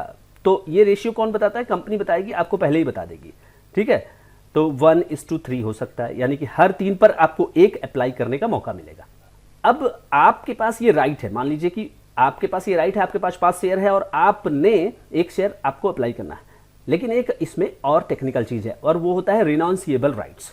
Share holder can sell their right to other investors. जैसे आपके पास एक शेयर अप्लाई करने का है, आप क्योंकि आपके पास 5 शेयर है, मान लीजिए आपके पास 500 है, तो आप 100 शेयर अप्लाई कर सकते हैं। तो आप नहीं करना चाहते तो आप इसको किसी और को दे दीजिए, वो अपना ये अप्लाई कर लेगा। तो पर्सन सेलिंग द राइट, अब ये आपने अपना अधिकार जो है किसको बेच दिया? किसी को जो कि इसमें अप्लाई करना चाहता है, तो आपने बेचा। आप कहे जाएंगे रिनाउंसर, और पर्सन जो कि इसको खरीद रहा है वो रिनाउंसी कहलाएगा। राइट, अब ये होता कैसे? ये ऑनलाइन भी होता है और ये ऑफलाइन भी होता है। दोनों टेक्निक से आप ये अपनी चीज को रिनाउंस कर सकते हैं। और दूसरा राइट इशू होता है जिसमें कि ये ऑप्शन ही नहीं होता, उसको बोलते हैं नॉन रिनाउंसिएबल राइट्स। ये ध्यान रखिएगा। प्रोसेस क्या है फ्रेंड्स? ये जो राइट इशू होता है ना, इसका एक प्रोसेस होता है और उस प्रोसेस के अंतर्गत ही इसको जो है कि कंपनियां जारी करती हैं। तो सबसे पहला स्टेप आप देखिए, यहां पर मैंने लिखा हुआ है अनाउंसमेंट। कंपनी क्या करती है कि अनाउंस करती है राइट इशू का, और उसके पूरे के पूरे जो टर्म्स हैं उसको कंपनी बताती है कि मुझे कितना पैसा चाहिए, क्यों चाहिए, और उसका रेशियो क्या होगा। Rights allocation, existing share holders receive a right issue notice. ठीक है, सबको जो है प्रॉपरली जो है मेल किया जाता है, उनके साथ जो है पत्राचार करके बताया जाता है कि क्योंकि आप एग्जिस्टिंग शेयर होल्डर्स है इसलिए आपके पास राइट है, ठीक है। और उनको भी टर्म्स ऑफ ऑफर पूरी तरह से बताया जाएगा। जो चीज़ पब्लिक डोमेन में है और वही चीज़ इनको भी बताई जाएगी, मेल किया जाएगा। उसके बाद इस टर्म्स में ये भी बताया जाता है कि रिकॉर्ड डेट क्या है। मतलब रिकॉर्ड डेट ये होता है कि cut off date to consider existing share holders for the right issue. एक डेट कंपनी बताती है, मान लीजिए कि 10 तारीख है, किसी महीने की 10 तारीख, तो कंपनी देखेगी कि उसके बुक्स ऑफ अकाउंट में उस दिन कौन कौन से शेयर होल्डर्स थे और उन्हीं को फिर ये अधिकार होगा कि वो अप्लाई कर सकेंगे, ठीक है। अब इसी से जुड़ा हुआ एक डेट और है, उस डेट को कहते हैं एक्स डेट, ठीक है। तो रिकॉर्ड डेट के दिन ही एक्स डेट होता है आज के डेट में, यानी कि ऐसा डेट जिसके बाद आपको ये बेनिफिट राइट का होता नहीं है। तो एक्स डेट के एक दिन पहले आप खरीद लें, अगर आपको इसमें बेनिफिट लेना है, राइट इशू में अप्लाई करना है, तो एक्स डेट के एक दिन पहले आप शेयर खरीद लें ताकि एक्स डेट या रिकॉर्ड डेट के दिन आपके कंपनी के अकाउंट में वो शो करे। अब उसके बाद सब्सक्रिप्शन का नंबर आता है। शेयर होल्डर क्या करता है, वो सबमिट करता है अपना एप्लीकेशन, ऑनलाइन होता है सारा कुछ, और पेमेंट दोनों चीज as per terms of conditions, जितने भी ऑफर के टर्म्स है उसके आधार पे वो अपना एप्लीकेशन लगाता है और साथ ही साथ पेमेंट लगाता है। दे में रिनाउंस इफ इट इज रिनाउंसिएबल, अगर इसको उन्हें नहीं करना है तो रिनाउंस कर सकते हैं। इसके बाद जबकि आपने अप्लाई कर दिया, आपका जो है शेयर इशू किया जाएगा। Company issues the new shares to the subscribers. जो नए शेयर्स हैं वो पुराने शेयर होल्डर्स को दे दिए जाएंगे। ये देखिए, कंपनी के पास चला गया पैसा और एग्जिस्टिंग शेयर होल्डर्स के पास क्या हो गया, शेयर हो गया, क्योंकि उन्होंने कंपनी में विश्वास जताया। अब क्या होगा, राइट इशू के बाद एक्स राइट प्राइस होता है मार्केट में। क्या हुआ कि आपने शेयर दिया डिस्काउंट पे, आपने शेयर दिया यानी कंपनी ने शेयर दिया डिस्काउंट पे, राइट इशू। और उसके अलावा क्या होगा, नंबर ऑफ शेयर्स भी तो बाजार में बढ़ जाएंगे, ठीक है। तो कुछ लोग जो राइट इशू में निवेश करते हैं वो ये सोचते हैं कि राइट इशू में निवेश करने के बाद उनको सीएमपी से कम भाव में मिलेगा, तो राइट इशू का फायदा लेने के लिए ही केवल उसको अप्लाई करते हैं एग्जिस्टिंग शेयर होल्डर्स। तो उसके बाद क्या करेंगे, वो ये सोचते हैं कि उसको बाजार में ला करके बेच देंगे क्योंकि ये उनको सस्ता मिल रहा है। बाजार में ला करके बेचने का मतलब है कि सप्लाई बढ़ जाती है, सप्लाई बढ़ जाएगी तो इसका भाव नॉर्मली राइट इशू के बाद शेयर प्राइस गिरेगा और ये वहीं पहुंचेगा जिस प्राइस पर राइट इशू आया था। ये ध्यान रखिएगा। What happens after right issue, company के फंडामेंटल्स में क्या होता है। कंपनी के फंडामेंटल में सबसे बड़ी चीज डाइल्यूशन ऑफ इक्विटी होता है। जैसा कि मैंने आपको एग्जांपल से बताया था, 100 आपके पास शेयर है, मान लीजिए आपने 10% और बढ़ाने का फैसला लिया, आपके शेयर्स हो जाएंगे 110।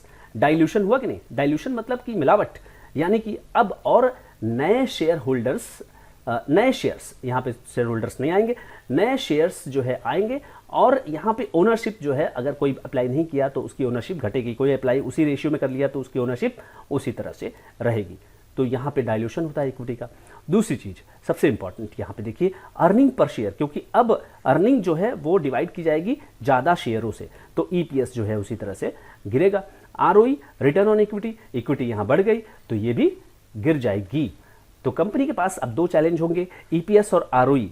राइट इशू के बाद उसको कंपनी लगातार उसको बढ़ाएगी कैसे, कंपनी उसके लिए अर्निंग करेगी तभी वो बढ़ पाएगा, क्योंकि अब नंबर ऑफ शेयर्स जो है आउटस्टैंडिंग वो ज्यादा हो गए हैं, तो अर्निंग बढ़ाइए, नहीं तो ईपीएस और आरओई जो गिरा हुआ है राइट इशू के बाद वो गिरा ही रहेगा। तो फ्रेंड्स, मुझे लगता है कि इस वीडियो में जिसमें कि मैंने आपको राइट इशू के बारे में कंप्लीट जानकारी देने की कोशिश की है फ्रेंड्स, तो आई होप कि कोई भी अगर आपके पास डाउट है इसके बाद भी तो आप मुझे लिखेंगे, कमेंट जरूर करिएगा।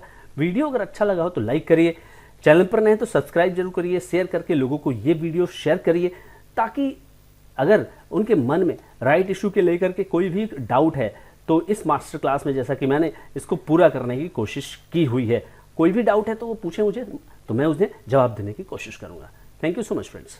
स्वागत है दोस्तों आपका इस वीडियो में, master class of share market इसकी सीरीज चल रही है फ्रेंड्स, और आज का एपिसोड है नंबर 6। कुछ नया जानते हैं, चलिए वीडियो को शुरू करते हैं। चैनल पर नए तो सब्सक्राइब करिए, और अगर इस वीडियो में कोई भी डाउट हो तो फ्रेंड्स कमेंट जरूर करिएगा, पूछेगा जरूर अपने सवालों को। चलिए वीडियो को शुरू करते हैं।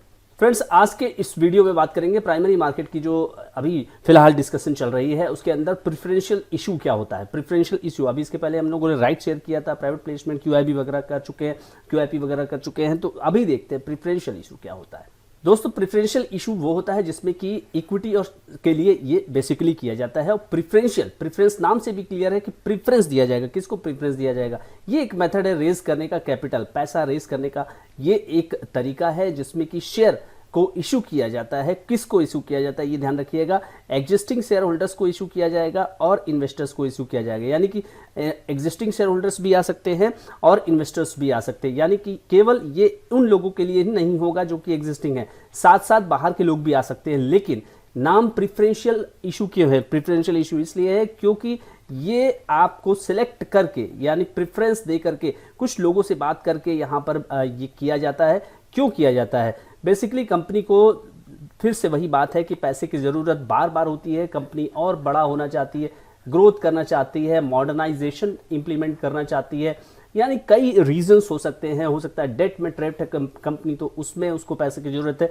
उस केस में कंपनी इन्वेस्टर्स खोजती है और उनको प्रिफरेंशियली यहाँ पे ध्यान दीजिएगा वर्ड, प्रिफरेंशियली उनको शेयर अलॉट करती है। ये ना राइट इशू है, ना प्राइवेट प्लेसमेंट है और ना ही क्यूआईपी है। फ्रेंड्स, ये प्रेफरेंशियल इशू है जिसमें कि इन्वेस्टर्स और शेयर होल्डर्स को प्रेफरेंशियली शेयर दिया जाता है। अब बात करते हैं कि किस प्राइस पर इनको शेयर दिया जाता है। जनरली प्रेफरेंस शेयर होल्डर जो शेयर्स जो इशू किए जाते हैं, शेयर होल्डर जो इन्वेस्टर्स को इशू किए जाते हैं, वो करंट मार्केट प्राइस से कम पर ही इशू किए जाते हैं। जैसा कि हम लोगों ने राइट इशू में देखा, जैसा कि हम लोगों ने प्राइवेट प्लेसमेंट में या क्यूआईपी में देखा, यहां सब कुछ उसी तरह से है, थोड़ा सा यहां डिफरेंस के साथ। यहां कंपनी करती क्या है फ्रेंड्स? कंपनी यहां पे select group of investors and share holders से कांटेक्ट करती है और उनको कहती है, उनको इनवाइट करती है कि आप आए और हमारी कंपनी में प्रेफरेंस शेयर इशू हो रहा है, हम उसे चाहते हैं कि आप सब्सक्राइब करें। यानी कि कुछ सेलेक्ट ग्रुप को। तो कहने का मतलब है फ्रेंड्स कि जब आप स्ट्रैटेजिकली किसी ग्रुप के साथ काम करना चाहते हैं तो भी आप यहाँ पर ये फैसला करते हैं कि कुछ सेलेक्ट ग्रुप हमारे साथ आएं और इन्वेस्ट करें।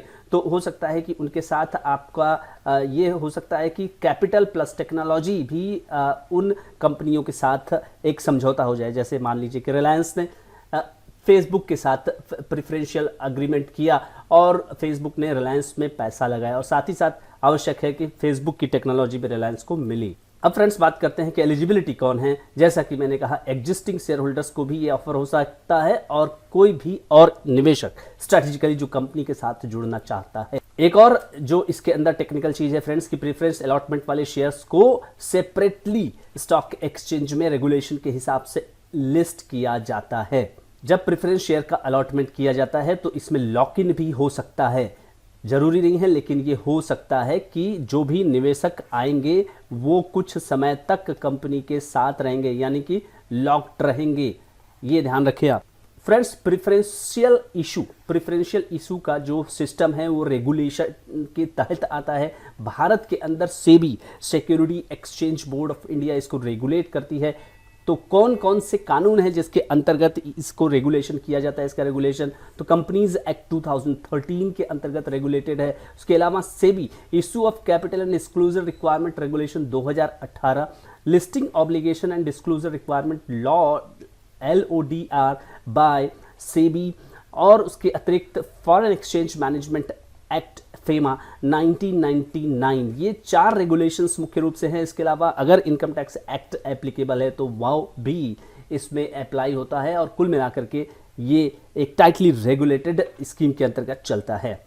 तो फ्रेंड्स, इस तरह से कुछ डिफरेंसेस के साथ कंपनियां जो है वो प्राइमरी मार्केट से पैसा उठाती हैं और उसे अपने हिसाब से जो भी उन्होंने बताया हो, जो भी डिस्क्लोज किया हो डिस्क्लोजर में, उस हिसाब से वो उसका प्रयोग करती हैं और निवेशक उस हिसाब से देख करके पैसा उसमें इन्वेस्ट करते हैं। तो कुल मिलाकर के एक हेल्दी जो प्राइमरी मार्केट होता है उसके अंदर कई तरीके से पैसा लगाया जाता है। आम जनता तो यही जानती है कि केवल आईपीओ ही होता है, लेकिन आईपीओ ही नहीं होता है, बहुत सारी और भी चीज़ें होती हैं, जैसा कि हम लोग इस सीरीज़ में कर रहे हैं, जैसा कि क्यूआईपी है, जैसा कि प्राइवेट प्लेसमेंट है, या फिर प्रेफरेंशियल राइट इश्यूज़, या अलग अलग माध्यम से उठाए जाने वाले पैसे हैं। तो फ्रेंड्स, आई होप कि ये वीडियो आपको अच्छा लगा होगा। आप अभी तक इस वीडियो में बने हैं तो thank you so much for watching this video. Channel पर नए हैं फ्रेंड्स तो सब्सक्राइब जरूर करिए, लाइक करिए, शेयर करिए लोगों को, ताकि उनको भी पता चले कि प्रेफरेंशियल इशू क्या होता है।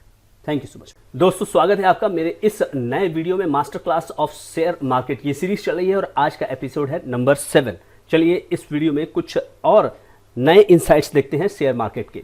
दोस्तों, आज के इस वीडियो में बात करेंगे बोनस शेयर्स के बारे में। बोनस शेयर कंपनी कैसे इशू करती है, क्यों इशू करती है और इसका बेनिफिट कंपनी और साथ ही साथ शेयर होल्डर्स को क्या होता है।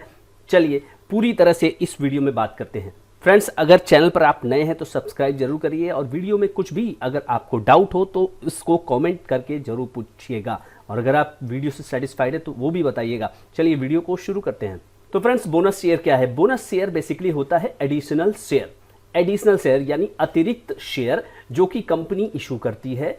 कोई एग्जिस्टिंग कंपनी इशू करती है, किसको इशू करती है? अपने एग्जिस्टिंग शेयर होल्डर्स को। यानी कि आप अगर किसी कंपनी के शेयर होल्डर नहीं हैं तो बोनस शेयर से आपका कोई लेना देना नहीं है। तो बोनस शेयर आपको कैसे मिलेगा? सबसे पहले आपको उस कंपनी का शेयर होल्डर बनना पड़ेगा, ठीक है। तो अगर आप किसी कंपनी के एग्जिस्टिंग शेयर होल्डर हैं और कंपनी ने घोषणा की है कि आपको बोनस शेयर मिलेगा, तो आपको वो बोनस शेयर एडिशनल शेयर के रूप में मिल जाता है। तो क्योंकि ये एडिशनल है तो इसलिए ये बोनस है और इसके लिए कोई भी पैसा आपसे नहीं लिया जाता है, ये आप ध्यान रखें। इसका उद्देश्य क्या है फ्रेंड्स? तो सबसे पहला उद्देश्य इसका होता है reward to share holders. Company लंबे समय से काम कर रही है, अच्छा परफॉर्मेंस दे रही है, सेल्स बढ़ रहा है, ग्रोथ हो रही है। अब कंपनी को अपने शेयर होल्डर को रिवॉर्ड करना है, तो वो अपने शेयर होल्डर्स को बिना कोई पैसा दिए बोनस शेयर देती है, ठीक है। दूसरा चीज है इंक्रीज लिक्विडिटी। अगर आप बोनस शेयर इशू करते हैं तो नंबर ऑफ शेयर बढ़ जाते हैं और शेयर की प्राइस जो है वो गिर जाती है। ये ध्यान रखिएगा, शेयर की प्राइस उसी रेशियो में गिर जाती है। तो उससे क्या होता है? बाजार में उस शेयर की लिक्विडिटी बढ़ जाती है, ठीक है। क्योंकि अब ज़्यादा लोग जो कि शेयर नहीं खरीद पा रहे थे अब उसे खरीदने में सक्षम हो जाएंगे, तो ये लिक्विडिटी हो जाती है। तीसरी चीज़ capitalisation on retained earning. Retained earning company के पास है और कंपनी इसको डिविडेंड के रूप में फिलहाल नहीं देना चाहती। अब कंपनी बोनस देकर के आपको ढांढस देगी कि ठीक है आप बोनस लीजिए, बाद में आपको डिविडेंड दूंगा। फ्रेंड्स, कैसे ये काम करता है ये जानना आपके लिए बहुत ज़्यादा ज़रूरी है, क्योंकि आप लगातार टीवी मीडिया में देखते होंगे कि कोई ना कोई कंपनी बोनस इशू करती ही रहती है, लेकिन सभी कंपनियां नहीं करती हैं, ये भी ध्यान रखिए। बोनस जो शेयर इशू किया जाता है वो एक रेशियो में किया जाता है, जैसे कि 1:3। इसका मतलब क्या हुआ? इसका मतलब ये हुआ कि फॉर एवरी 3 शेयर सेल्स, अगर 1:3 में ये डिक्लेयर है, तो अगर आपके पास 3 शेयर है तो आपको 1 शेयर जो है वो बोनस शेयर में बिल्कुल फ्री ऑफ कॉस्ट मिलेगा। तो अब आप देखिए फ्री कैसे मिलेगा। 300 अगर आपके पास है, फॉर एग्जांपल आपके पास 300 है तो 100 शेयर आपको एडिशनल मिल जाएंगे। इसका मतलब आपके पास टोटल शेयर कितने हो जाएंगे? 400 हो जाएंगे, ये याद रखिएगा। इसके अतिरिक्त फ्रेंड्स, अगर ये रेशियो हो गया 1:3:1 का, फ्रेंड्स अगर बात करते हैं इस रेशियो को अगर हम उल्टा कर दें 3:1, तो आपको मिलेगा 3 शेयर।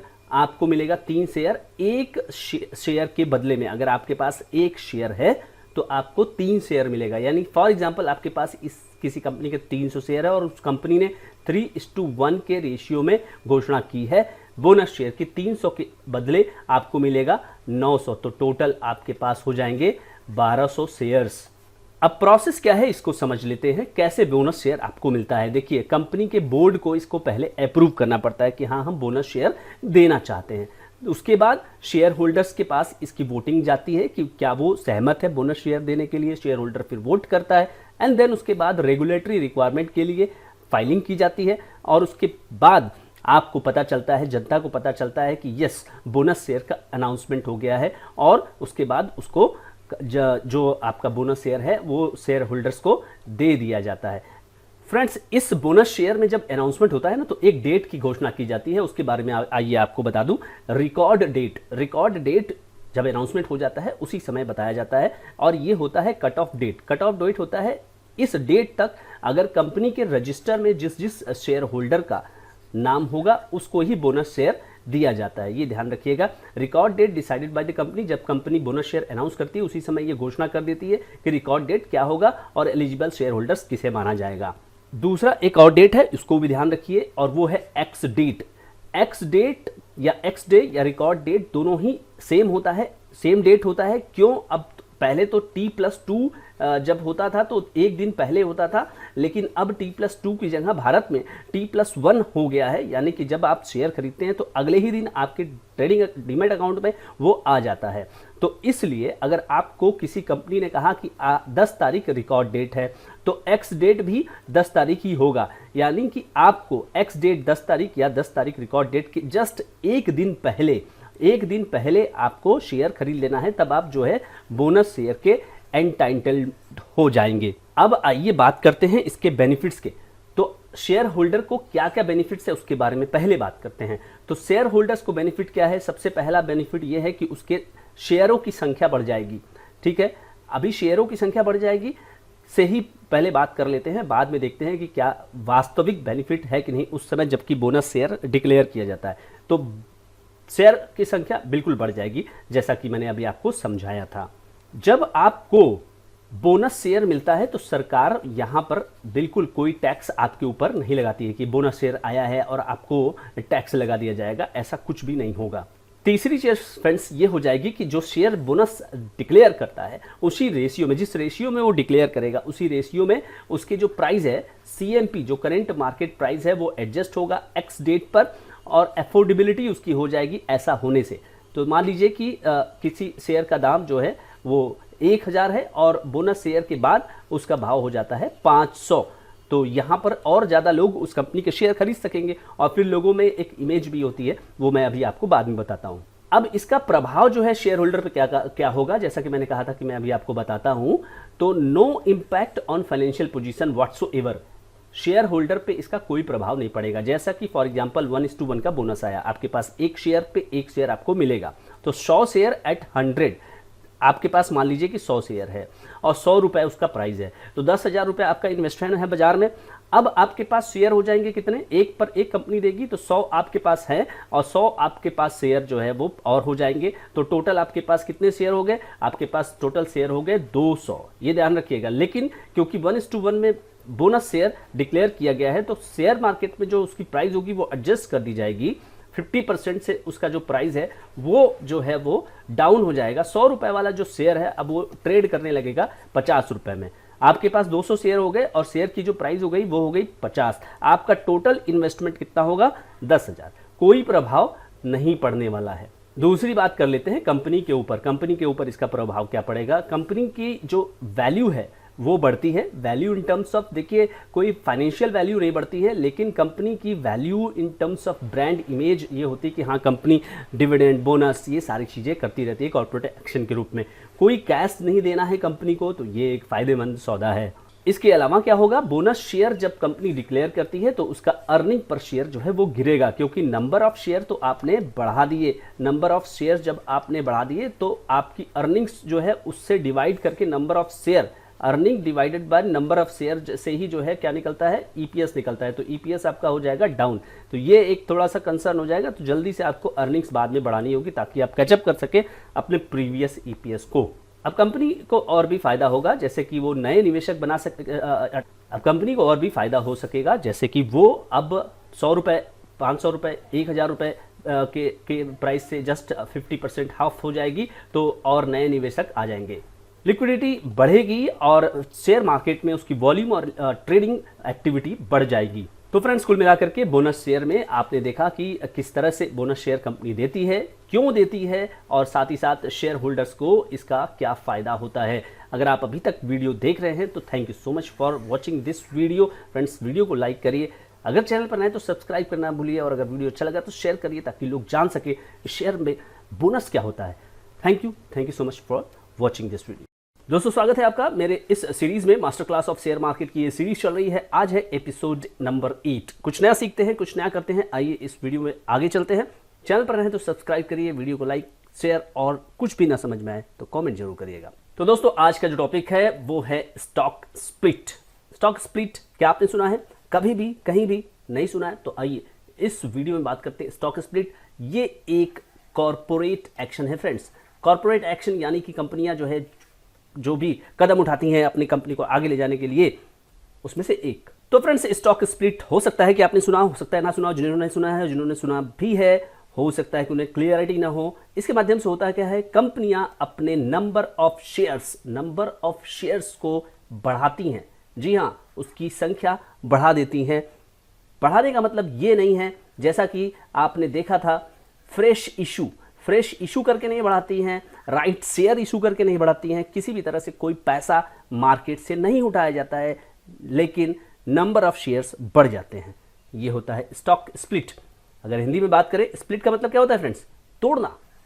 ठीक है, किसे तोड़ना, आइए जानते हैं। तो स्टॉक स्प्लिट में किसे तोड़ा जाता है? किसी चीज को तोड़ा जाता है, मारा पीटा नहीं जाता। देखिए, फेस वैल्यू, स्टॉक के फेस वैल्यू को घटाया जाता है। फॉर एग्जाम्पल, स्टॉक का फेस वैल्यू है 10 रुपया, उसकी फेस वैल्यू 5 रुपए की जा सकती है, 2 रुपए की जा सकती है, 1 रुपए की जा सकती है। ऐसा करने से क्या होगा? ऐसा करने से नंबर ऑफ शेयर्स बढ़ जाएंगे। 10 रुपए वाला अगर आपने 5 रुपया कर दिया फेस वैल्यू, तो आपके नंबर ऑफ शेयर्स कितने हो जाएंगे फ्रेंड्स? 2 गुने हो जाएंगे। कंपनी के पास 1 लाख शेयर से बढ़कर 2 लाख शेयर हो जाएंगे। क्यों किया जाता है? आपकी ट्रेडिंग के अंदर लिक्विडिटी को बढ़ाने के लिए। आप कोई शेयर है, मान लीजिए कि 10,000 रुपए पर चल गया, बढ़ते चला गया, अब ये आउट ऑफ रीच हो गया। किससे से आउट ऑफ रीच हो गया? रिटेल निवेशकों से। जैसे बजाज फाइनेंस का शेयर देखिए, बजाज फाइनेंस का शेयर जो है वो 6,000 के रेंज में चलता है। अब यहाँ पर अगर ये 2,000 का हो जाए या 1,000 का हो जाए तो कैसे होगा? स्प्लिट की अगर संभावना होगी, फेस वैल्यू अगर 10 रुपये होगा, वहाँ पे कर दिया जाएगा। स्टॉक की प्राइस उसी के रेशियो में, जिस रेशियो में स्प्लिट किया जाता है ना, उसी रेशियो में गिर जाती है। अब फ्रेंड्स देखिए, स्टॉक स्प्लिट से प्रभाव क्या पड़ता है? मार्केट कैप पे कोई प्रभाव पड़ता है? कुछ नहीं प्रभाव पड़ेगा, वो एकदम बराबर रहेगा। मार्केट कैप, आप सोच रहे होंगे क्या होता है? ये रहा आपके लिए market capitalisation, current market price, यानी कि जो बाजार भाव चल रहा है शेयर का, और कुल शेयर जितने भी है कंपनी के पास आउटस्टैंडिंग, उसको जब हम मल्टीप्लाई करते हैं तो वही आता है मार्केट कैप। स्टॉक स्प्लिट से दोनों ही, यानी निवेशक, शेयर होल्डर्स और कंपनी, दोनों को ही कोई प्रभाव नहीं पड़ता है। केवल नंबर ऑफ शेयर्स जो है वो बढ़ जाते हैं। नंबर ऑफ शेयर्स बढ़ने से क्या होता है कि शेयर की जो प्राइस होती है, करेंट मार्केट प्राइस, वो गिर जाती है उसी रेशियो में। तो आपका जो इन्वेस्टमेंट है वो पूरी तरह से अनअफेक्टेड रहेगा। अब ये किया कैसे जाता है? देखिए, ये एक रेशियो में किया जाता है। जैसे आपने देखा था बोनस शेयर या फिर राइट इशू, सब रेशियो में होता है, उसी तरह से ये भी रेशियो में होता है। जैसे 2:1, एक चीज 1 है तो उसको 2 कर दिया जाएगा। कोई चीज 1 है तो उसको क्या कर दिया जाएगा? 3 कर दिया जाएगा। या 5:1, मतलब एक चीज 1 हिस्से की है तो उसको 5 हिस्से में बांट दिया जाएगा, बराबर भागों में। अब इसके लिए एक एग्जांपल मैं आपके समक्ष लेकर के आया हूं, उसको देखिए। 2 सिनेरियो है यहां पर। स्प्लिट 2:1 एक में हो रहा है और एक में 5:1 हो रहा है। इसका मतलब क्या होता है? एक चीज है जिसको 2 भाग में बांट रहे हैं और एक चीज है जिसको कि 5 भागों में बांट रहे हैं। यानी कि किसको बांट रहे हैं?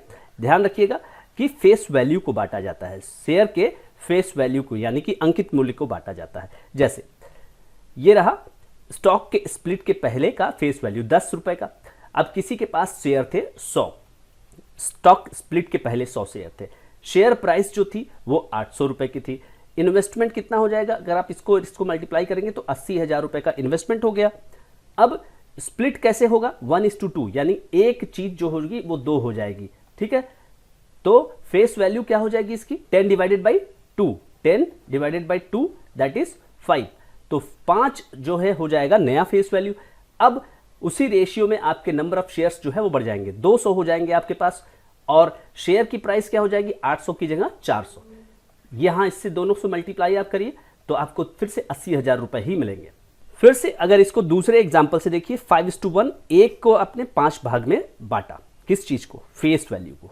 आपके पास 100 शेयर थे, 800 रुपए के भाव से 80,000 शेयर। अब ये जो 10 रुपए वाली चीज है ये हो गई 2, और आपके पास जो शेयर थे, आपके पास शेयर क्या थे? 100, तो वो हो गया 500। लेकिन आपकी जो शेयर प्राइस है 800 डिवाइडेड बाई 5 आप करेंगे तो ये हो जाएगा 160, राइट? तो इसको आप अगर मल्टीप्लाई करेंगे 500 से 160 को, तो फिर से वही आ जाएगा 80,000। तो जैसा कि मैंने कहा कि अनअफेक्टेड, यहाँ पे किसी भी तरह से कंपनी और शेयर होल्डर दोनों के ऊपर जो है उसका कोई भी प्रभाव नहीं पड़ता। स्टॉक स्प्लिट बेसिकली केवल लिक्विडिटी के लिए और रिटेल पार्टिसिपेशन को बढ़ाने के लिए किया जाता है। तो एज आई सेड कि मार्केट कैपिटलाइजेशन किसी भी तरह से कोई भी प्रभाव नहीं पड़ेगा। क्यों नहीं पड़ेगा? मार्केट कैप का फॉर्मूला आपने देखा, तो मार्केट कैप में आप क्या करते हैं? CMP into number of shares. तो यहाँ सीएमपी घटा और शेयर उसी रेशियो में बढ़ जाते हैं, तो यहाँ पे ये जो आपको रिटर्न आएगा वो चीज़ मार्केट कैपिटलाइजेशन कैलकुलेशन का, तो वो सेम ही रहेगा। इससे होगा क्या? जैसा कि मैंने कहा कि रिटेल का पार्टिसिपेशन बढ़ेगा। कोई शेयर 5000 का था, आपने 10:1 में कर दिया, शेयर सीधे जो है 500 हो जाएगा। ठीक है, लोगों को लगेगा ना कि सस्ता हो गया शेयर, वास्तव में उसका प्राइस 5000 ही है।